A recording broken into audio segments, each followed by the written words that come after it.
500 years ago, the Caribs were pretty much invading our territory, the Lacona territory, and we clashed at Stabroek, right at the mouth of the Demerara River. From there, they were defeated, and some of them scattered. So because of how vulnerable we were at that location, we then moved inland, settled at Karakar. From Karakar, now we started dispersing the people.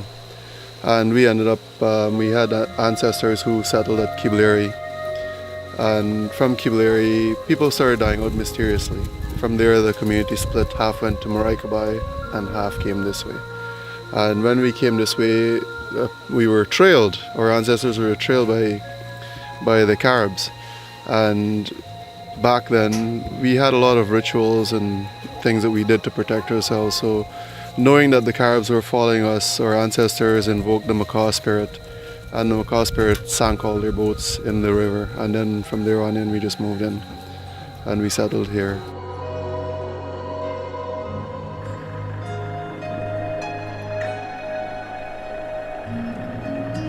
So 128 years ago, the Brits landed, or the Anglican mission landed on the shores on St. Cuthbert's Day and proclaimed as they would, "This place shall forever be known in Her Majesty's name, the St. Cuthbert's mission." But before that, it was Pakuri. Through that Pakuri name, we can regain back our heritage name for our mission, right?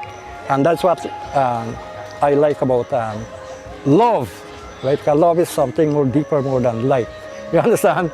The name Pakuri, yes.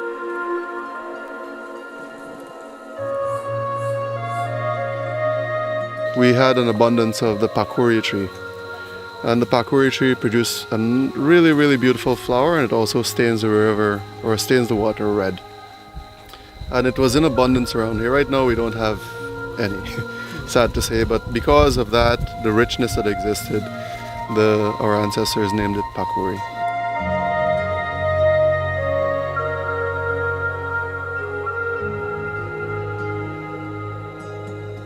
The Pakuri tree, it's a tree. It has a little bit of broad leaves, maybe like these, right? Broad leaves. They kind of like more like bush cow just call it, like this here, like, you know, like this here, with a stem. It's a tree that grows up straight. It's kind of white peel skin, right? And when you cut it, it has like a little bit of milk when you cut it, right? Yeah.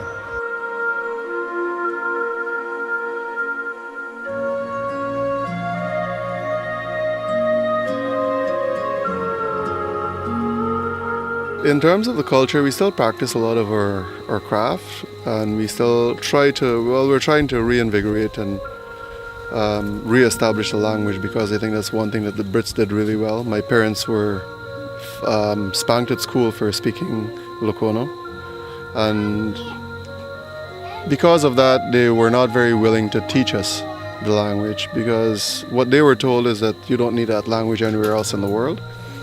And now what we're finding is that we actually need that language a lot more than anything else. It is part of our cultural identity.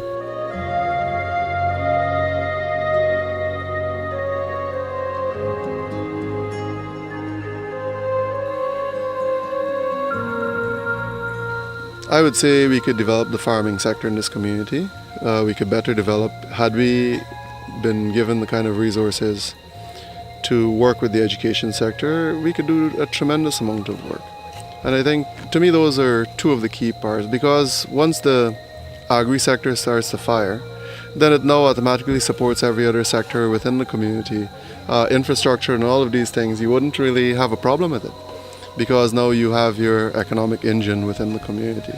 From there you talk about market access and all those things, but you know, if you cannot get the support down on the ground for us, then what good is market access if you cannot capitalize on it?